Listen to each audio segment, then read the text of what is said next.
Lorenzo. Lorenzo Larano. Larano. Larano. Larano. Larano. Larano, yeah, it's got an Enye on it. Why has it got a Spanish-sounding influence when it's Filipino? Oh, okay. You don't know, I guess you don't know much about the Filipino history at the moment. I can give you a bit of Give me a fucking rundown. I know that you're, all I know is that you're a comedian, that you're a creative individual, and you've got this awesome character called Cavito, which is very popular in the Philippines. It's a cooking show. Here, it's growing. It's a comedy cooking show. Cheers. Cheers, brother. Thank you. I don't know what you made me, but I'm going to eat it later on. Oh, it's just Asian food. Fucking love Asian food. So back in all the way in the 1600s, Filipinos, like real Filipinos, like when I say real, I mean like the indigenous Filipinos, real black, like little black pygmies, like my height, basically 5 feet tall or under, black people. You're joking? Not kidding. Like we were called, this is what the Spaniards call us, negritos, which means little black people. Yeah, negrito. Negrito, yeah. So the Spaniards came back in the 1600s, colonized us for basically 400 years. We spoke Spanish. That was our language. Because I can't speak the indigenous language, but our language for 340 years before they gave us our sovereignty back was Spanish.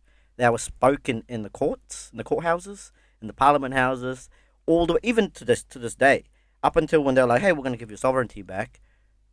And then the Filipinos that were left to kind of rule the country were like, oh, well, we got to come up with our indigenous language. And it was basically a mixture. What we have now, what we speak now, which is called Tagalog, is a mixture of Spanish and indigenous language. Like, basically, the little things like glass is the same in Spanish, vaso.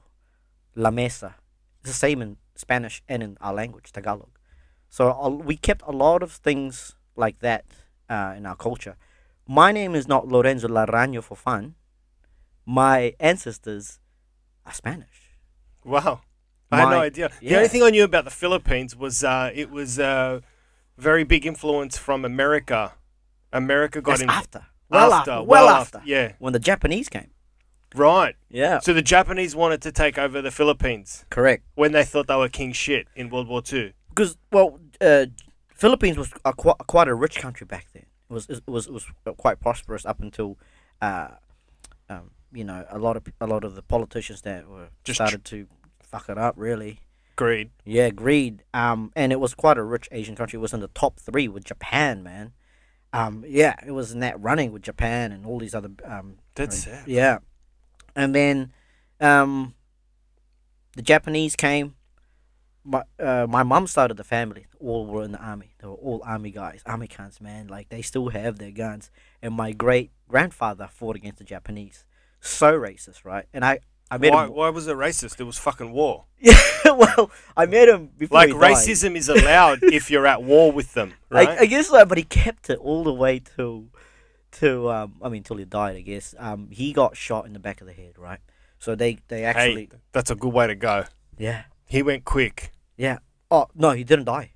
He did not die. Yeah. So this is the story, right? So this is in World War II. This is your great-grandfather. Your great-grandfather gets shot in the back of the head. Execution staff. His cousins and his mates all got captured. Hang on a second. You're going too fast now. So we've established your Spanish influence, right? That explains your surname. Now you're fast-forwarding to World War II. There's a trench where your great-grandfather and his colleagues, comrades, and are about to be executed. Yeah. The Japanese shoot them all in the back of the head. One at a time, bam, bam, bam, execution style. Fuck. But apparently before they were shot, they were like, oh, renounce your faith as a Catholic and we might let you live. And apparently they all said no. I don't reckon that was the thing. I reckon they just didn't understand Japanese. And then they shot him anyways. So bam, bam, bam. Shot him in the back of the head. Blew his front teeth out, survived. And he knew. He said, so I was like a kid. So hang on a second. So your great-grandfather gets shot through the back of the... through the back of the neck. Well, I don't know, right? But it'd have to be for the trajectory of the bullet. Unless it was to come through the front teeth. Yes. So it missed the spine. Missed his spine? Missed his spine, blew out his front teeth. Jesus. If he had died, I would not have been born. Right? This is on my mum's side. He would not have been born. I would not have been born. My mum would not have been born. You know, her mother would not have been born. So. And he survived that. And now I'm married to a Japanese. Your poor mother. Yeah, your great-grandfather's rolling in his grave. And he can't smile because his mouth's fucked. Well, he can. He still. I remember seeing him. He was handsome. Like, I mean, he still managed to pull, right? So, really? Well, alive. How can you not pull a woman at a bar when you've just gone, hey, I just got a bullet to the back of the head? Well, apparently he got, like, the equivalent to, like, a Purple Heart or something. Yeah. You know? Yeah. Yeah, sure. Because he survived it. As you would. And everyone alongside him, either side of him, his cousins and fellow soldiers died. Yeah. The Larano family is quite prominent in my mum's hometown because of that. Because of that story. And everybody knows it in my mum's hometown. And, like, yeah. Now that I think about it, you are short. Not only you, but other Filipinos that I know. Yeah? Yeah. So is that indicative of your indigenous traits? I and guess how did that so. come about? How did the world get shuffled with populations of people, and how did such a dwarfist, if that's even a fucking word, how did all the little people get to Philippines and stay there? So apparently, the Negritos came from Africa, and went there by boat, and for a long time they was just them, you know, and they're just like little indigenous people, like almost seemed kind of harmless. If you saw, like, they're still around, like the Negritos. We call them Itas. That's the more, I guess, appropriate term, because the Negritos was kind of like the derogatory term for them, but they call themselves Itas, Ita, which is ITA, and they still live in the mountains. There's still a huge population of them. They refuse to basically live amongst the city people, I guess. Does the government leave them alone and respect their wishes? Yes, they do. They do come down from the mountains to the city when it does flood. And are you grateful of that? Like, are people in the Philippines grateful to have this indigenous link that's untouched and can be preserved? Yes, but also at the same time... Are they woke like us? Do they watch The Project? Like, are they no woke motherfuckers like we are? They don't have running water where they live. They don't have electricity. I think that's the great thing about how they are. They still live the way how they used to live. That's by choice, though, isn't it? That is by choice. Wow, what the fuck, man? Yeah. So they're like they want to exist as a tribe, as they were. Yeah, it's getting more difficult now, though, because people are moving into the mountains and just trashing it and... Well, logging and building. Yeah. Do you know much about that culture? Do you connect with that culture? And is it similar to Aboriginal culture? Are there Dreamtime stories? Is it similar to American Indian stories? Like, do they take hallucinogens? What sort of culture is it? So I think it's very... And what are they called? Sorry, before they called... Well, there's a bunch of tribes. There's a bunch of different tribes. So each different tribes have called themselves different names, but predominantly the most indigenous ones are called Itas. Itas. They're the dark ones. So if you were to actually type that on Google search, indigenous Filipino Itas, you'd be like, hey, they're Africans. They just look like African guys. But they're like 5 foot tall or below. Yep. So what do the Itas do culturally? Culturally, I was so young. I only got to see that side of the culture for maybe the first 4 or 5 years of my life. But when I did go back, I wanted to learn more. So I asked my cousins, if they could take me to like a tour where, like, when I say tour, I don't mean like poverty porn tour. I mean like areas where I could actually learn about the history. And what I learned was, like, basically they did fight against the Spaniards. They had this guy called King Lapu-Lapu. So they actually had like patriarchies and stuff like that. They had, so there's this guy called King Lapu-Lapu who, and if you to do a bit of history research, he killed the General Magellan. Have you heard of that guy? No, but he's a big Spanish general. He's a big Spanish general. Killed him. So there's a Filipino fish called Lapu-Lapu. They named it after him because what he did was, when all these guys were like getting slaughtered, all these Itas and Ilocanos were getting slaughtered, he... Ilocanos is another tribe, yeah, like the Itas? I think the Ilocanos, or I think I hope I'm not wrong, but they're the warrior race. They're more the warrior race. And what are the Itas? They're slightly taller. They're like 5'3". I don't know. like slightly taller, and the Itos are like the hunter-gatherer, or the gatherers, But like okay, so they're all one indigenous population, but within that there's a caste system, like the warriors, and then there's the gatherers, and then there's the Itas are the gatherers. Yeah. Okay. And then there's like, and Lapu Lapu was their king, and Was he the king of everyone? he was, in a way, I guess, because he's Okay. been immortalized, for what he's done, and what he did was he killed Magellan. The way he killed it was quite So he killed the great. Spanish general who was occupying Yeah. the Philippines at the time. He laid in the river as the river went past him, and then he just jumped up and beheaded the Nice. Magellan guy. So he watched Predator and thought, "That's how I'm gonna do That's it." how, yeah, that's Fucking how he did sick it. cunt. It was awesome. He was awesome, and I love shit like that. it's awesome. Like, I love this, even if they're not, even if they're not entirely true. Like you love it. It's an urban legend. it is. I mean, if that didn't happen, but like, I like to believe that it did. Yeah, man. It's pretty awesome. Yeah. I mean, so that's, I guess, a little history about Filipinos. Hence why, look at, like, I'm sure other Filipinos, Don Concha. Yep. That's a Spanish name. Phoenix Trinidad. That's another Spanish name. Randia Deva. Spanish name. Was there a push to get your original names back, or it's just? Well, it is. It's that's too also, hard now. That is also our original name, because, I mean, From the 1600s, because that's when the Spanish came. That's when the Spaniards came. Now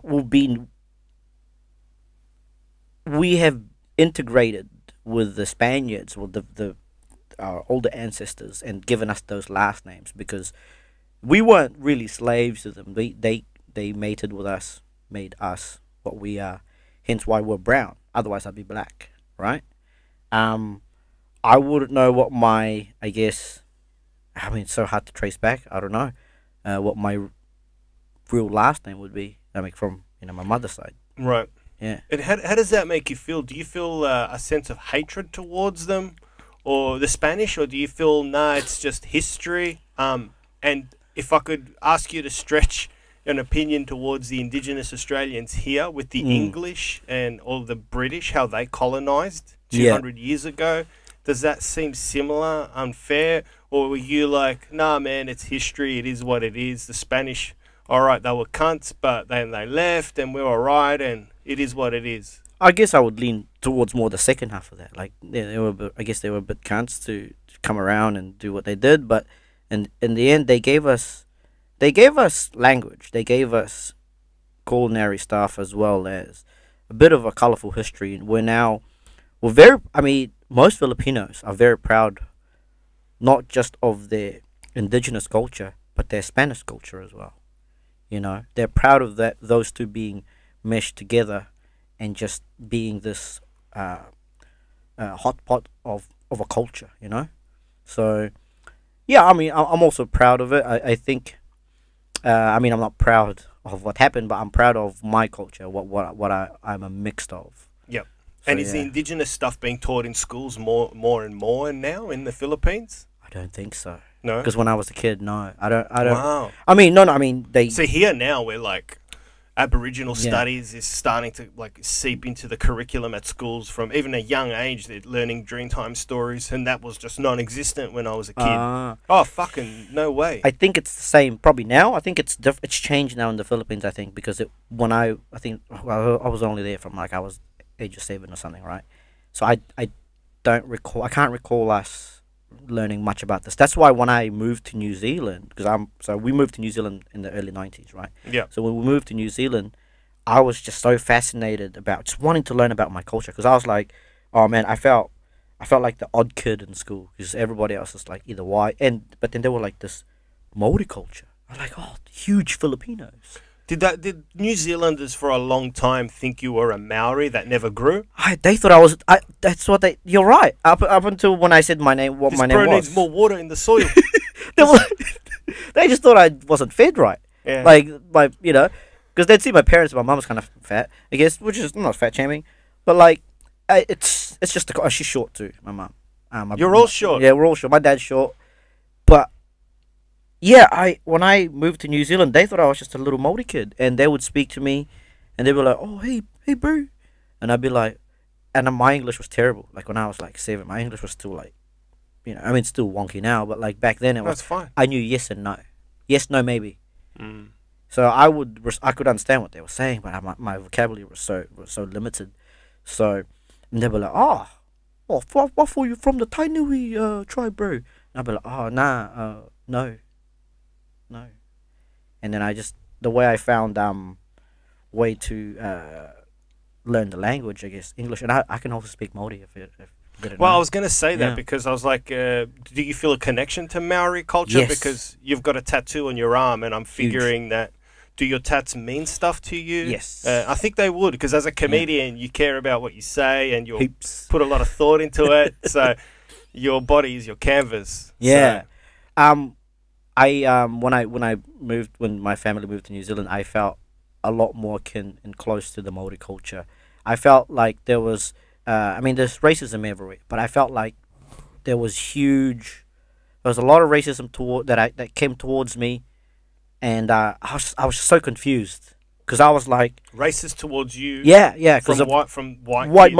Kids. Mostly white kids, because the Māoris thought I was them. They thought I was a little Māori kid. Yeah, they felt sorry for you. Yeah, I mean, I've got a white nose, I'm brown, and I guess I've got a chip on my shoulder too. The way I act, and a lot of Māori kids have that too. So I had this swag that I was angry in a way, and so I felt closer to the Māori culture, and I was a bit of a troublemaker because of what I was dealing with at school. Like I got called all sorts of names. I wasn't Asian looking enough to be part of the Asian culture. I didn't look like a typical Chinese or Korean or whatever, right? So I didn't fit in that. I wasn't Māori enough sometimes. Like they would be confused. So in a way, I was like, I didn't know where to fit in up until when I started hanging out with the Māori kids, and their culture is a lot like mine, like the Filipino culture.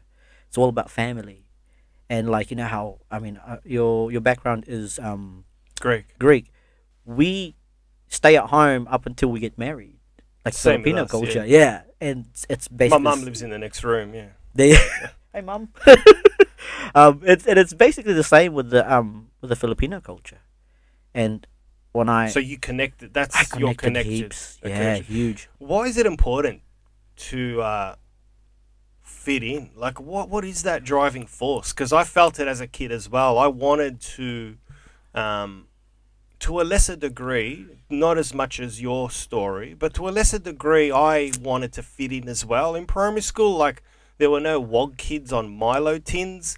There were no WOGs playing cricket. Yeah. And I'm like, there was no soccer on TV, and I wanted to fit in. It was all like skippies and Aussies. Yeah. And I was like, fucking, why did I want to fit in? I guess, I don't know, I'm asking you, why do we need to fit in why at a did young you think age? you needed to fit in? Well, if you throw it back on me, I didn't want to be the odd one out. Yeah. Because if I was the odd one out, I'd be picked on. And I didn't want to be picked on. So I developed a sense of humor to diffuse tense moments when I was picked on at school because of my sandwiches or my stupid clothes that my mum dressed me in as a WOG. Okay. I guess I'm quite similar. I felt alone, especially moving into a whole different country where I had to learn a whole different language. I felt alone. How old were you? I was like 7 turning 8. Yeah. Any brothers or sisters? Yeah. Yeah. So I've got 4 brothers. Good a million. Yeah. Dad's. He's a womanizer. I've got 3 brothers that I know of that live, from the same dad. But yeah, we won't go there. But my Why? dad. I mean, we could. I don't care. I love cheaters. My dad's funny. He is so funny. Does your mum know? My mum knew the whole time. She knew. What'd she do to him? Oh, well, she fucking took it. I guess we can shift. I guess. So the funny thing was, right. I kind of ratted my dad out. I was a rat. I ratted him out to my brother. I was like, oh man, because we went to Thailand together, right? Me and my dad, and I was single, bro. I could do whatever I want. I'm single, man. I was in Thailand, and How old were you at this stage? I was already living here, so 20 something. Okay, so not long ago. I'm 33 now. Okay. I'm 33. So say about 10 years ago, you went to Thailand on holiday with Dad. About that, yeah. And that's when the penny dropped that, fuck, I think Dad's a cheater because he's just picked up a lady boy and he's fucked off. Basically, yeah. Well, we were staying in the same hotel, and I was like, hey, Dad, I don't want him doing what I was doing, right? So like, hey, Dad, I'm going to go to a bar next door. I'll see you in a bit. And he's like, all right, son, I'll see you in a bit. An hour later, I come back, and I've got someone with me, and he comes back in as well. He's been somewhere else, and he's got someone with him. And I was like, and I felt bad. I was like, damn, because I love Mum, right? Did he bring her back to the hotel room? He had two girls. Two girls? Two girls. To the room that you were staying in? So it was basically a penthouse. My dad's kind of loaded. He used to be a singer. He can woo girls, man. And anyways, brings them two girls. I'm just thinking, where's the balls on this guy to bring two women back to the penthouse where his own son is staying at? Like, well, I think he probably thought I was still out. That's my thinking. I think he still thought I was still out. But I came back pretty early. I was only out for like an hour and a half. And then I met someone, and I was like, yeah. And I was like, I didn't talk to him the next day, because I was like, I knew what we got up to. Okay, so you dealt with it by just having a bit of silence at the start. And while you're having that silence, inside of you there's a fucking war brewing, right? Like, who is my father? What an absolute cunt. What's he done? He's basically shat on my mum's face. Was that all that's swirling in your head? Did you want silence to find the right words for your father? Or did you have silence because you were like, I just want to pretend it's not even there. I'm not even going to talk about it. Let him do what he does. I think it was more like a realization, because I remember when I was young seeing a bunch of like weird things like, oh, who's this woman in the house while Mum was out? Oh, he's my friend. And then I realized he's been doing it his whole life. Okay, so you realize this has been happening for a long time. And then I asked my mum. I was like, Mum. And then wait, so you didn't talk to your dad first? You went straight to your mum? No, well, I asked Mum. No, I didn't bring up the Thailand thing. I just asked Mum, hey, Mum, do you think Dad's ever cheated on you? And this is what she said straight up. Is this coming back from Thailand? It was like a few months after Thailand. But it was just because you can't do that at the airport. No. She'd be like, what the fuck happened? Here's the funny thing, right? So it was me and Dad in Thailand, right? And Mum was in the Philippines for a holiday herself. And me and Dad were just in Thailand hanging out. 3 days after that scenario, he flies Mum over from the Philippines to Thailand to hang out with us. Now I feel awkward. Now I'm just like, damn. And then a few months later, when we're back in Australia, I kind of mentioned to Mum, hey, Mum, do you think Dad has been always been a cheater, or do you think Dad's ever cheated on you? And she's like, yeah. I was like, all the time. And I was like, oh, how do you feel? And she's just like, yeah. And apparently, what does F mean? She goes, as long as he comes back to me, that's all that matters. And it's a Filipino thing. I found out. So I've been doing a bunch of research on during lockdown, and it's fucked up. That because in the Philippines, did you know okay? I'm gonna blow your mind, right? I'm gonna blow your mind. In the Philippines, if you're married, and if you cheat on your wife, you go to jail for 6 years. Jail, straight away. Jail time. And so I think there's a sense of that danger that Filipino men like to flirt with. You know? Yeah, it's like a turn on. Skirting the law. I'm a rule breaker myself. They get a rush. Yeah. And so my mum, I found out about this rule, and it's law, and it's fucked up. Like, well, it can't be policed though. It can. So, but the humans, there's so many cheaters per capita. Yeah. Like, do you know what I mean? Like, statistically speaking, there's a lot of cheaters. The same way, statistically speaking, there's a lot of divorce. Statistically speaking, there's a lot of cancer in the community. Statistically speaking, a lot of men will end up cheating, and women as well will end up cheating. It's just the way it is. So surely there's politicians and high-powered people in Philippines that fucking cheat and don't go to jail. It's a Catholic thing, because in the Philippines, it's also illegal to have an abortion. It's illegal. It's illegal. If it's illegal to have, it's the Spanish really fucked you over then. Heaps with their Catholicism. They don't give out condoms. Not allowed to give out condoms. You have to buy it, and it's expensive. So there's no birth plan. There's no the birth plan is you buy the condoms at the shops, at the chemist, but they don't give it out for free. You know how they give out condoms here for free? Where? In Australia. Where? Well, clinics. Yeah? Yeah, they do. Yeah. I've been buying mine from Coles. Wow, I mean, flavoured ones, that's, yeah. I don't want flavoured condoms. Well, no girl wants to go down on you and suck a chocolate dick or a raspberry dick. Give her an ice cream after sex. Well, tell her, I've got a tub of Haagen-Dazs in the freezer. Suck me dick first and then let's devour that tub. I look forward to that, to those little things. Like, I look forward to, oh, not anymore, I guess, because I'm married. But, like, when I was young, when I was, I guess, single, I look forward to, like, buying those little funny things, like a rib condom, to see if it worked. Never worked. It's shit. Doesn't work. It's all bullshit. It's all propaganda. Doesn't work. All right. So there's so much to unpack there. But firstly, so your dad, your mum is pretty much. So what you're saying to me, sorry to conclude, is that it's akin to the philosophy of Filipino women to accept that it's the nature of the beast. Men will cheat, and it's okay as long as they come back to the nest. Yes, but everybody's obviously different. That's similar to Arabic cultures. Like, I know a lot of Lebo mates growing up within Coburg, they had, like, they're married, they have side women, mistresses, as long as they come back to the one woman, which is fucking weird. It is. It's fucked up. I'd say it's fucked up. Because you yourself, your philosophy, I take it, is different. Because from what I've seen on Facebook, you're a very loving family man. And I don't think you'd ever... It's all fake. Nah, it's all fake, yeah. It's all fake. Good character act. it's all character work. No, I think all that stuff that I do for my family and my son is something that I've learned from my father. Like, I don't ever want to get into that side where I'm chasing pussy or happiness or whatever he is. I don't know what he's chasing, to be honest. But then inflicting pain on your loved ones. Like, your mum's not in pain over that? Like, did you have a one-on-one with your mum? So I did. I mean, they're divorced now. Well, there you go. So because you're fucking. I ratted them out. I know. See that? No, it's not that.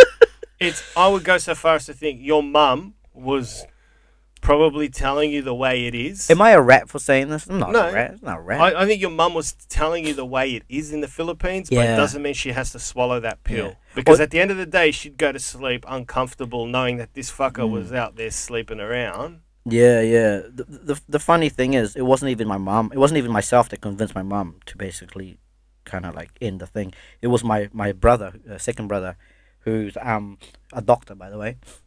So he was the one that went, this is fucked up. I think it's because he's, a professional, a medical professional, and he was able to convince her with his, he speaks very intelligently, and he was able to put it in a way that my mum was like, oh yeah, and the way I put it was like, that's fucked up, mum, why are you putting up with that shit? And I think that language put her off. Yeah, you spoke to her like she was in the front audience of your crowd. Yeah.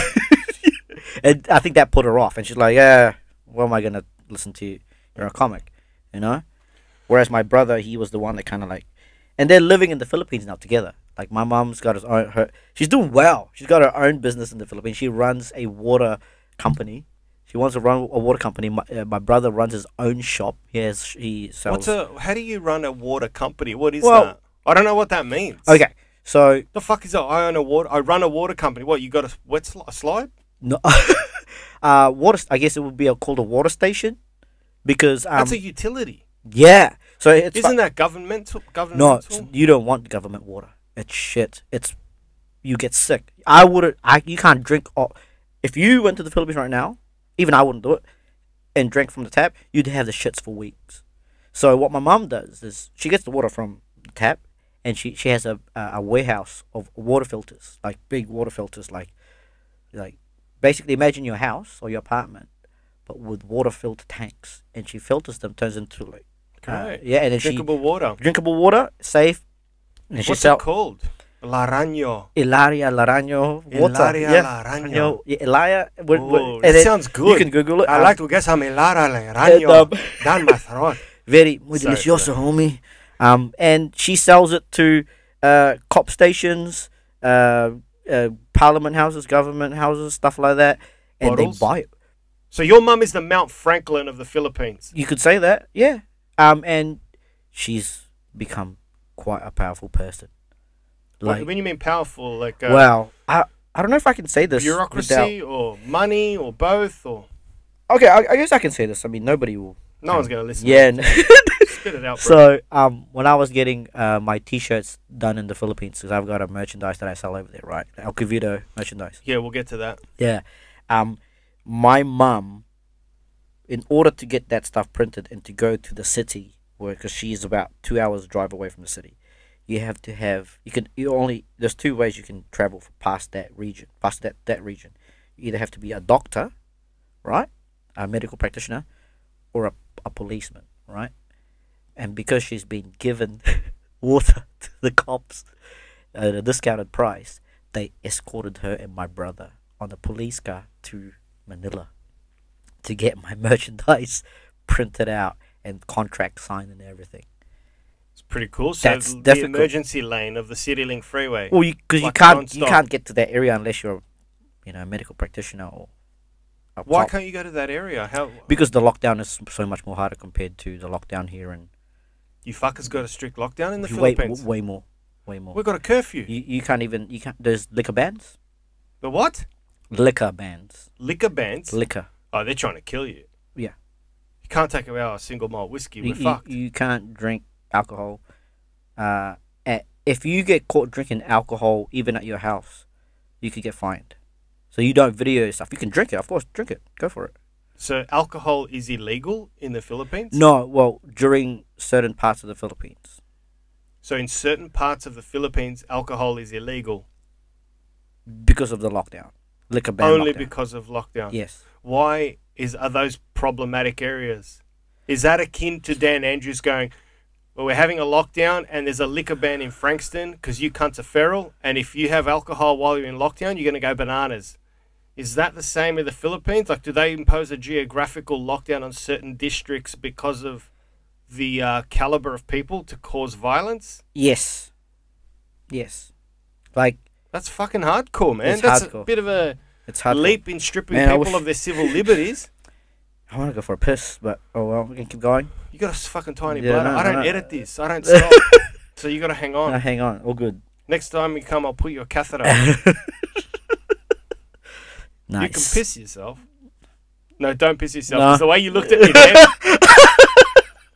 It's all good. I'm a man. I can hold it. Yeah. It's fucked up. But yeah, my mum's become a bit of a powerful. Oh, that's woman. great. Here's to your mum. Yeah, my mum. Yeah, Mrs. I'm Mount glad. Franklin of the Yay, Philippines. mama. Hello. Does she send you water? Nah, I prefer the water here. Probably. It's still probably safer. So so the water's so shit in the Philippines because of the government. Like, is the government that bad over there? It's so bad. It's so corrupt. I love Philippines. I mean, don't get me wrong. I love Philippines. Are they a democracy? Or Nah. is it fascism? Like, is it worth voting, or your vote's not going to get counted? It's going to be No, hijacked. it's almost no point. I mean, you should vote. In the But it Philippines. serves no purpose. To a certain extent, no, because it's basically who has the most money, unless you win by a fucking landslide. Like, this is issue that I've been watching. Like, for example, like, how we got fucked up dirt road here in Australia. It'll get fixed within what, couple of weeks. Well, sort of. Yeah, we're pretty let's good. let's even say months. Yeah, they'll right? send 5 workmen. One Yeah. will work or work person. But yeah, There'd be like a 1 kilometer worth of road that only requires to get a few months worth of fixing, sure. and it's been fucked up for 20 years. But the mayor, or the Congress who gets the funding to get that fixed, every year they'll ask for funding to get that done, but it still never gets fixed. And there was this one issue that was on the news that I've been following in the Philippines. He ended up racking something like 2 billion pesos. Is that But your that's currency? Yeah, pesos. Yeah. Oh, wow. Hence Very the Spanish. Spanish. Yeah, Oh, God. exactly. There you go. Yeah. Fuck, man, I'm living under a rock. I'm so sorry. Yeah. Well, no, it's funny because like I thought you guys were in American dollars. dollars. Nah. Yeah, pesos. Yeah. Yeah. It's funny you say that because like yeah, when people see me and they're like here in Australia, they'll be like, hey, and even at comedy clubs, they'll be like, what is your name, Lorenzo? You're Asian. And I'm like, oh man. And then I gotta explain, and they're like, oh, and then their mind gets blown, and it's kind of like, oh. But I mean, I get it. You know, there's certain things I don't know about certain cultures, but that's why I would always go, wow, your name is so and so, or your name is that. Is that because? And I'll ask. You know, whereas people are easy to jump to conclusions straight away. For a very long time here in Australia, there was a lot of people that were guilty of just putting everyone Asian under the same umbrella. Box, yeah. So I mean, we're getting better. Yeah. But we're still guilty. My parents are like, oh, Japanese, Korean, they're all Chinese. Oh, same shit. I'm like, no, it's actually quite different. They're like, nah. Yeah. Growing up, I just thought it was hard for me to distinguish. It's still kind of sometimes but difficult, but it was hard for me to distinguish Chinese, Japanese, and Koreans. You know, but now I can. You know, as you get older, you know, certain mannerisms you can see. Yeah. So El Cavito. Yeah. That's your comedy coming into it now. Yeah. We're talking about your comedy. Yeah. Finally. Yay. Talking about my life. You know. So you got a. How many fucking people are watching that? Is it like 500,000? In the Philippines? It depends. Well, it's weird because whatever I put up now, like it's a bit crazy. Like I'm so thankful because it's given me All right, leave the Oscar speech shit. Yeah. Right? I'm so thankful. Yeah, I'm so thankful. Leave that shit out for a second. Thank you. Leave that shit out for a second. Yeah. But tell people what it basically is, what the character is. Yeah. This is what's generated around 500,000 people to tune in across the Philippines to watch your comedic cooking character. Yeah, so I developed this character called El Cavito, basically a gangster Chicano cooker. Cooks in the kitchen, homemade cooking, and I did it as a parody at first. I wasn't intending to have it what it is now. Because I saw a bunch of comics doing cooking shows. I decided I wanted to make fun of it, but I still cooked. Like, if you cook good food, yeah, too. and yeah, I mean, I can. I've seen a few episodes there, and you've actually brought me some food today. Thank you. Yeah. I hope you like it. Thank you so much for that. I appreciate it. No worries. No, I hope you like it. And I put it up, and out of nowhere, I think within 3 days, I think it got like 200,000 views, and then I was like, oh crap, what have I done? And then there was like Filipinos, Mexicans. I don't know how it gets to those countries, by the way. It's Facebook algorithm. Because I think Mexicans speak Spanish, right? Yeah, I think there's the Spanish in it. So there's that algorithm of Spain, the trajectory. Yeah. So it's going to get to every Spanish-speaking country. So, yeah. Who else is there? Argentina? Brazil. Brazil, I mean, they speak Portuguese, but I guess they can understand it. But it's reached those Hispanic countries, but mostly, I guess, Filipinos. And people were commenting saying, like, I'm getting thousands of comments, hundreds daily saying, when's the next episode coming up? And I was like, I gotta do more. And then Nikki Lau is a comic friend of ours, goes, bro, you gotta do a second episode. And I did it, and the rest is history. And now I'm doing this character, and there's other characters that have started to pop along as it's growing. And I've involved other comics from the Melbourne comedy scene to be part of the show as well. And I think it's a great thing because this is how I see it. Stand-up comedy is word of mouth here in Melbourne. I don't see myself getting famous here or even getting as successful, even if I was to become as funny as you. Thank you. But I know what you're saying. You got to adapt to what your strengths are. Yeah. And clearly, like, your strengths, you did one cooking show and it just fucking popped. So how can you not do another? And if you're enjoying it, I love it. I love it, and it's not just cooking. It's a comedy. That's how I see it. I see it more of a comedy show rather than a cooking show because I'm joking around. I'm saying sometimes inappropriate stuff while I'm cooking, you know. And so for me, the way I see it is it's another avenue, another streamline for comedy. Yeah. You know? I do this because I enjoy learning about people one-on-one, right? That's why I do it. Yeah. This podcast. Yeah. I just enjoy one-on-one conversations, right? Yeah. I haven't even thought of the prospect of monetizing it or generating a Patreon. Yep. But is that where... only because my numbers of viewings they're so low, but is that where you're at now? Like, are you to take a bit of a boring boring detour here and talk about financials? Yeah. Are you now monetizing it? Have you got merchandise? Have you got Patreon? So, I started the comedy. My comedy page for fun. I don't do it. Yeah, but once you hit 500,000, you're like, fuck, I've got to make... So, yeah. It'd be crazy if you don't think about how to make money off it. So, I think, okay, here's the deal with what I'm doing now is, like, once you reach a certain amount of followers, once you reach a certain amount of views, you just automatically gets monetized. And they play ads. How many views did you have to reach? So, I think 300,000? So 300,000 views worth of 1 minute views. Yep, and then then 10,000 followers. Right, that gives you how much? If you not to pry, give me ballpark. Yeah. So let's say gives you a little bit of money. So let's say you've reached the 10,000 followers, 300,000 views, and then your next episode you release, whatever. You get paid per ad. So it doesn't even matter if you have 1 million views, but no one's watching the ads. You're not getting paid.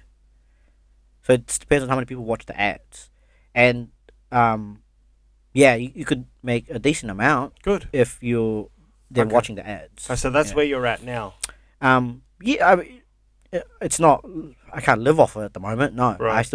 I have a day job still. Yeah. And on top of that, I decided there's certain things on the page, on the comedy page, that you can monetize as well as, not just the ads that get played, but I almost don't even want to think about that, because as soon as I start thinking about making everything about monetization, making money off this episode or making money off that episode, I went through that for a little bit, and then I got stressed out, and I went, my creativity's going down the drain. Okay. So I think it's safe to go and just focus about wanting to do that, wanting to make something that pleases you. Because if they find your humor funny, if you find whatever is funny to yourself, someone is bound to find it funny, and that's what happened. That's what happened to me. How good was that feeling of validation to have? Because you and I trudge the boards every night in shit crowds. Yeah. People don't pay attention. It's very hard to get a decent audience day in, day out, through winter, cold weather. Just can't get a park. No one's at the gig. Sometimes you just get crowds just yelling. So it must be fucking incredible validation to go home and see all those views and that you're doing something that's hit a mark. I find it amazing that somebody finds me funny. Others, apart from my friends. It's a weird feeling, isn't it? That when someone finds you funny, it's weird. You don't know how to take that compliment. I get nervous around them. It's because this is probably the most attention that I ever get. Outside from stand-up, from strangers. I released a video the other day, and it was just me pretending to be a dog. Like, there was this chick playing with a dog, and then the next clip is of me going, because a hot chick's playing with a dog, and it gets 200,000 views. Wow. And I'm just like, what the? And then they're like, this is hilarious. You're the funniest. Fucking hell. I could fuck a dog and I'll get like 4 views. And I'll be my mates going, you sick fuck. And it's amazing. Because, I don't know, like, I love it because they find because to me, that's funny. Like, well, that's why you're doing it. Yeah. And if, when other people go, hey, that's funny to me too, I feel like, hey, I'm not a weird guy. I'm not a weird person. You find funny what I find funny, and that's what I want to do. It's almost like going back to when you were a kid in New Zealand, just wanting to fit in. Yes. We've gone full circle here. Yeah, I know what you mean. Yeah, I think that's ultimately that's what I want to do in life. I want to get paid doing something that I find funny, not replicating other things. There's always going to be similarities to other things, I want to do something that I find funny, and then if you find it funny and I get paid for it, hey, thank you. Thank you. You know? Doing what you want to do on stage to find your own funny voice requires a lot of depth, I think. Yeah. Because a lot of comics make the mistake of pandering, thinking about what they think the audience would find funny. And when you approach stand-up that way, you're becoming a marionette, like to just there to please them. Yeah, and you're doing yourself a disservice because you're not following your own creativity, and importantly, you're not finding out what makes you laugh. Do that first, rather than trying to make the crowd laugh. What would they like? I think it's an interesting place to be because I've been on both sides. Yeah. So it's an interesting feeling.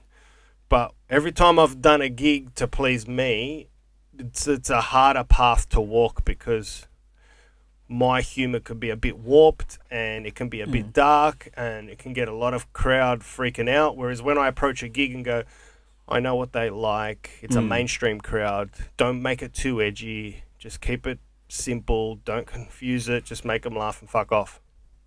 It's not a great feeling in the end.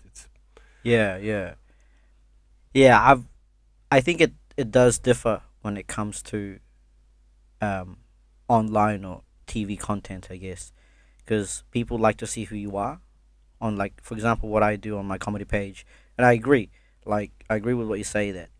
Well, I think the audience want to see who you are as well on stage and stand up. Yeah, it's just harder to do. Yeah, that comes with experience, obviously, and a lot so. But you must enjoy the creative process of filming because you can chop stuff up, you can refilm, you can edit. Yeah. And that's the huge difference between being on stage and being on screen, because on stage, you almost have to just be on. What's a better rush for you? What's a better feeling? Doing a great sketch with a film crew and smashing it, or doing a great gig on stage in front of 100 people? I think doing a great gig even in front of 5 people is better. It's a better buzz. It's a better buzz because if I can make those 5 people laugh, I'm just like, damn, that's 100% crowd. Whereas the rush doesn't come right away from filming something. I film something. Usually I'm like, man, now I gotta edit it. Now I gotta upload it. And then the rush comes when people, or if people start commenting, or people start viewing, or people start liking it. But that's more of like a dragged on rush. And sometimes you're just like, I've filmed this for so long, and I've worked on it for so long, and the rush is gone. Fuck, man, it sounds like drugs. Every time you post a sketch online, you wait for the likes, like dopamine hits. And it just gives you that feeling of endorphin rush. And, man, validation, dopamine, bing, ding, ding, ding, ding, ding, ding. And it's like, I can see why people say social media is a fucking narcotic. It's a drug. It's annoying. It's annoying because I get to the point where I'm like, sometimes I don't want to do it. And sometimes you feel down, but then people are like, when's the next episode? That's a good feeling. It can be a good feeling, but when you've... I don't know. Do you get what I'm saying? 100%. I know what you mean. Yeah. Sorry to cut you off here. No, that's... Yeah. It's hard. It can be hard. Because I enjoy it so much. I mean, that's the reason I do it. But then it gets to the point where you're like, oh, now the next one has to be better. It doesn't have to be. It doesn't have to be. Yeah, that's me, I guess. Yeah. You can put yourself in a prison if you do that. Yeah, for sure. You'll never create anything. Yeah. And I think that's one thing also I've learned to try and overcome. Overcoming, like, not having to top every episode or every sketch, and not caring what other people think. Because I used to get cut up. I used to get cut up by people just going, oh, this isn't funny, or you suck. Oh, you get that? I mean, I guess how can you not have 300,000 people viewing? You get like little snarky comments here and there. The haters. Haters, or it hurts more when it's someone you know. Really? Yeah. I mean, I won't name names, but it hurts more when someone you know says something, and you're like, what? I thought we were mates. And that's it. But then you go, oh, who cares? It's either coming from envy or jealousy. I've been told that, and I mean, why else would they be saying something like this? I guess so. You know? Or it could be the fact that, you know, you're doing your creative work and in a sense you're revealing who you really are. Yeah. And they just don't like that. So they make a comment and they fuck off. So be it. That's the way the universe works. You know, you're not a bad person. I've 100%. Seen your stuff. It's not, you know, you're not fucking offending anyone. Thank you. It's fine. Thank you. Thank you. It is what it is. If someone takes an issue to it, then that's their problem, man. I've had family and that, like, you know, think twice about my material and not like it and that. But I'm like, hey, man, I'm just fucking joking. At the end of the day, I'm joking. And that's what it is. I don't really want to blast pensioners up into space, you know, so they can play I love pokies. that joke. Yeah. You know, I don't want that to happen. I don't think we should, you know, do nasty things like that, but it's just a fucking joke. So it is. And I think sometimes people tend to get lost in what you the person who you really are and the person you are on stage or you are on TV or on screen. It's so strange. It's so fucking strange. An actor can be a psychotic, madman, rapist on stage in a theatre production and then get raving reviews and flowers thrown at him. But a comedian, it's a fine line where it blurs. Where is the comedian end and where does the real you begin? And it's hard for an audience to make that distinction. And I understand that it may be difficult for the audience, but we should have the final power to come out and go, oh no, that's where the line was. That's a joke. I was making a joke about sexual harassment. You know, I don't believe in sexual harassment, but that's where the joke was. You know, I had this because someone took offense when I had this joke where like nothing touches in the universe, like atoms, they don't touch. It's a magnetic field, so nothing's ever really touching. And I was like, anyway, they still found me guilty of sexual harassment. And someone in the audience went off, and admittedly I didn't sell the joke properly, but I was like, look, I'm just making a joke that atoms don't touch. So I just thought, what a funny way to say, well, you can't find someone guilty of sexual harassment. They're like, oh, but it's not funny, it's sexual harassment. And I'm like, yeah, but what if I was talking about murder? You clearly know I wouldn't murder anyone. So you laugh at murder because murder's funny, but sexual harassment isn't. And who decides what's funny, what's not? It's up to the comic to be good enough to sell it. That night, I wasn't good enough to sell it. Doesn't mean I have to throw the joke away. It means I've just got to panel beat it and fix it. And I will. That's for sure. It's a never-ending process. But they're just jokes. Yeah. I mean, Jimmy Carr is the master at all the wrong stuff. You know, he's got this powerful ability to do the most wrongest, filthiest fucking material. Yeah. But he sells it because he's a surgeon with his words. His timing, his word economy, it's impeccable. So everyone leaves the theatre going, what dark humour. But he was joking. He's a comedian. He can pull it off. I'm not there yet. So, and how long do you think it takes for someone to get to that spot? Is it talent? Could you get there faster with talent, or is it just actual persevering and time? I don't know. I think overall in time you get better as a comic. But I think I oscillate. Like a couple of years ago, I think I was better. Yeah. And you go up and down, up and down. Yeah. But I think I've been going for 20 years. I think I'm better now than what I was 10 years ago. And I think I'll be better in 10 years than what I am now. True. What about you? I just think we're like a fine wine. That's why I like watching older comics. Yeah. I'm into older comics because they've got way more life experience to draw from. Yeah. Man, I need to go for a piss. We can end it there. No, yeah? Yeah, we'll end it there. Hey, where can we see El Cavito, man? Because you're dying for a piss. Yeah, you can't for function. A piss. I know. I don't edit, so I'm not going to press pause. No, that's cool. Sorry. Oh, we can keep going. But no, don't burst your bladder. How long have we been going? We've been going about 50 minutes. It's all good. Let's go for another 10. All right. I'm tough. All right. Just Covido. Don't burst your bladder. No. I've been going 2 years in comedy. 2 years. Been doing and that's it. Yeah, 2 years. Well, I started 2019 July, and now it's 2021. August. So yeah, 2 years. I see myself really going for it because, like, look, I don't. I think I'm too. I mean, maybe you can't. I mean, I reckon I'm too far into it now. I don't want to pull out and be like, nah, I've done it. Didn't work out. I can see myself really pushing myself forward to see how far I can go and whether I can become successful through online content as well as stand up. Whether that be I could plateau and get stuck somewhere in a TV show or something, but I do see myself getting to a point where I can make a living out of it. I mean, I don't know to a certain extent, but I can see that I can see that pathway there. I don't want to give up on it too soon, even 5 years from now. You know, so yeah, that's where I see myself going.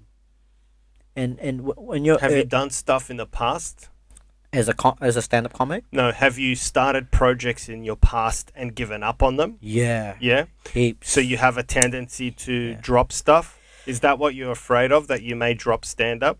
Is that a fear? Yes, it is a fear of, and it's always been because you're gonna have dark days ahead, man. Yeah. Oh, for sure. My problem is I plateau, and then when I plateau, I feel like, oh, that's it. That's the best I can get to. Like when I used to fight, and I'd be like, oh, that's the best I can do. And then I get knocked out, and I broke my jaw. I'm like, oh, I can't progress no longer. But that's just like instead of when you bomb, I've now bombed. I mean, everybody bombs, you know. Maybe not so much as, you know, certain people, but like, I don't want to like let those bad moments get the best of me. Like, well, just make sure you let them wash over you when you bomb. Yeah. Just let the wave take you. I've bombed. Just feel it, own it. Yeah. Because it is what it is. I learn more from bombing than I do from doing a good set. And also remember, your stand-up career is not linear. You'll have ups, you'll have downs, you'll have ups, you'll have downs. Where you were 3 years ago might be one step forward, 2 steps back. It's all fucking the wonderful nature of the universe, random. Wow. You just don't know, man. But if you step back objectively and look, you'll see a trajectory where you're starting to make progress, because your 5 minutes will become 10, and then your 10 will become 20, and then your 20 will become 25 and 30, and then you'll have a footy club where you're like, I can cater for this footy club. Then you'll have a Silver Fox crowd where you have to be polite and not use too many expletives, so you'll be able to service that crowd. All of a sudden you'll become versatile, and that's how you'll develop. What do you think about certain comics then who just have one style? Like, I mean, that's good. Like, I'm talking about like just for example, like Jim Jeffries. He doesn't cater to like beautiful. It's just that's almost where I want to get to. Yeah, good. But that's a great place to be. I'm not at that yet. But that's why I see where El Cavito might take me to, where I'm doing it for the people that want to see that and want to see me, rather than, I mean, obviously right now I'm just developing my craft. I'm so new into it. I'm what would you call me? A newbie in the comedy scene, an L plater or whatever, right? Yeah, you're a new act. 2 years is new. Anyone under 5 is new, but that's just me. Yeah, and I've also learned to not to be hard on myself. By like, before I used to be so tough on myself. My first year I used to be like, I gotta create a new bit. I'm like, no, like, perfect your first 5 to your 10, and that's what I started to kind of like more dive into now. And I think, because I'm trying this. I get to the point where I'm trying to compare my stand up to my TV projects and my screen projects, because I used to be an actor back in New Zealand. I was in a TV show. Which one? Shortland Street. Shortland Street. Is that like Neighbours? It's like Neighbours. It's like Kiwi Neighbours and Home and Away. Yeah, it's. Was there a dog bouncer or like another? It's imagine Neighbours or Home and Away, but like worse acting. And what were you? I played I was 19 years old. I was 18, and I played a 14-year-old. I played a little 14-year-old geek, half Māori, half Chinese. Nice. I know, right? And he was so racist. He was so racist. So, I couldn't believe the stuff they made me say. So I was basically against immigrants with the character, not me. And yeah, your character. Yeah, man. my character. My character was against immigrants, and I was like, man, I'm gonna do it for money. I was homeless when I got casted. See, we're diving into new stuff now. I was homeless when I got casted. So you weren't living with your mum and My brother? my dad kicked me out of the house. Why did your dad kick you? Oh, because two girls were coming over? Two girls were coming over. They're like, we need your room, Lorenzo. No. He kicked me out because I finished high school, and he goes, what are you going to do? Are you going to go to uni or go to work? I said, no, I'm going to take a year off. Have a gap year. Yeah, and that's what we do in Western society. Yes, exactly. And Asians hate that shit. Asians fucking hate it. My dad, he goes, you got two choices. Gap year equals drugs year for them. Well, they're like bludging. Yeah, that's what I wanted to do. Well, I didn't even get to do it because I became homeless. He kicked me out, and I had $50 in my bank account. He kicked me out. I borrowed $200 off my mate. I lived in the backpacker for like 2 weeks. I had an agent at the time. At the time, I had an agent because I was doing a bit of acting in high school, but I wasn't getting any auditions. I had an agent sent me to an audition, and I'm like, I'm not gonna get this. I look rough as fuck. I get sent to an audition, and I get for the I get for the first audition, and then they're like, hey, you made it for the first audition. Went to the second audition, and they're like, cool, you made it again. And then they did a screen test, and I was like, you got the role. I'm like, damn, how long am I doing this for? 6 months, $2,000 a week. Wow. I'm like, damn, I went from being homeless to being in a TV show and acting on national TV as a 14-year-old. I was 18, and I looked terrible. I mean, the character looked terrible. Did your dad know this, or did he see you on TV as a character? I waited till he saw me on TV, and then he messaged me. He actually texted me. What did he say? He's like, son, you made it. I did it for your own good? And he goes, see what I done? That was all me pushing you. Because I said to him, I might want to be an actor, Dad. And he goes, you're not going to cast you. You're not going to cast a Filipino in a Western country like New Zealand. They don't want Filipino or Asians. You're not going to make it. And I was just like, damn. And it pissed me off. Yeah, well, no one's a better dream killer than parents. Yeah. But he tried claiming that as his doing. Like, I pushed your son. That was me. That was my work. Right. So when you got kicked out of home, you weren't like knocking back on the door. You just left. You went, fair enough. I'm out. No, I'm out. I got kicked out, and then I stayed at my mate's house for 3 days. Then I borrowed $200. Stayed in a backpacker. 4 weeks later, you're on TV. I'm on TV. Yeah, basically a month later, I'm on TV. Okay, so it was fast turnaround TV too. Where were you learning your lines in the hostel? No, we got sent to. There was a TV studio. Okay, so they put you up. Well, yeah. Like I still stayed at the backpackers up until I got my first paycheck. Okay. Yeah. And then you're like, fuck this place. And and I started living. Did you sign any autographs in the hostel? No, I wasn't. It was only up until later. Yet? Yeah. Right. What a shame. It took about 2 weeks. Holy fuck, that's weird. Yeah. So your dad was like, He's an asshole. I did this to you. Yeah. I made you who you are today. Yeah. Did he want to cut? Did he want to taste? No. Nah. Did you repair things with your dad? No. You haven't repaired things with your dad? No, we're not talking. Oh wow! Because of that incident, is that what the fork in the road was? No, it was basically when I ratted him out. Yeah. To mum. Yeah. Cool. Yeah. It's fucked up. Yeah. It's weird. I know. Do you feel alright about it? It makes me feel weird just talking about it again because I do love him. Of course. I do love him, and it's like and maybe this is. But you also love your mum. I love my mum heaps. Yeah. So you got to protect your mum. Alright, it's a wrap. It's a wrap. But yeah, I think this has been quite an eye-opening thing. I didn't expect it to get this deep. Sorry, man. No, it's good. I like it. I like it. Don't get me wrong. And I thank you for it. Yeah. Well, nice. I'm glad you weren't homeless for too long.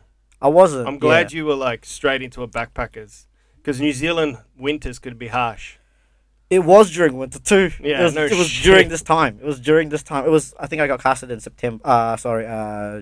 August. Yeah, and then yeah.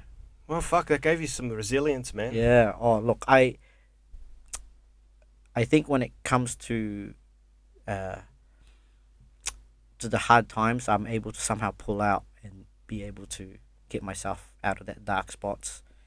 Yeah, and work my way out of it. Well, they say, what was it? It's on a fucking, I think it's a Scandinavian proverb. It's like, many become brave when they're brought to bay. So when push comes to shove, you become brave when you have to. There you go. A lot of people think they can't do it, but when shit hits the fan, you'd be surprised at how capable you are of stepping up. True. That's what they say. So that's what I'm hoping for. That's cool. That's cool. I'm gonna hold on to that. I'm gonna hold that because that's. Oh, you're doing fine, Yeah. man. You did fine. You had your test. Your test was on the streets of New Zealand. Yeah. Luckily, it wasn't in the Philippines. It would have been way harder. Way harder. Oh. Yep. I don't know if you've seen the streets in the Philippines. It's. I mean, one area can be like Hollywood, and then within 5 minutes away, it's the slums. So it's the haves and the have-nots. There's no middle class. The middle class is basically more closer to the Rich. have-nots. Yeah. Oh wow. Shit. That's crazy. What a divide. A huge divide. Yeah. Well, at least you're living here now. You're here for Thank you. permanently now? Permanent? Are you a resident? I am a resident. Yeah. You're good. So you can't leave. We can't kick you out. No. That's good. Because Pauline listens. Hey, Pauline. I think she's hot. I like redheads too. Yeah. I secretly love a milky white skinned redhead. But not Pauline. Fuck her. Speaking of Pauline, is it the bathroom now? Yeah, let's go. This guy's going to piss himself if he doesn't go. I'm Lorenzo, good, I'm thank good. you for coming in. Where can they see El Covido? You can see El Covido. Oh, thank you, by the way, for inviting me. No worries, man. El Covido, you can see on Facebook. Tap down El Covido, so EL Covido on Facebook, or on Instagram, Lorenzo Larano. So, yeah, check out my gangster cooking and my sketches. Mr. Johnny Katz will probably be on it sometime soon. And Yeah, I'd love to. Thank you. Yeah, that'd be great to have you on. All right, Lorenzo. Thanks, buddy. Thank you.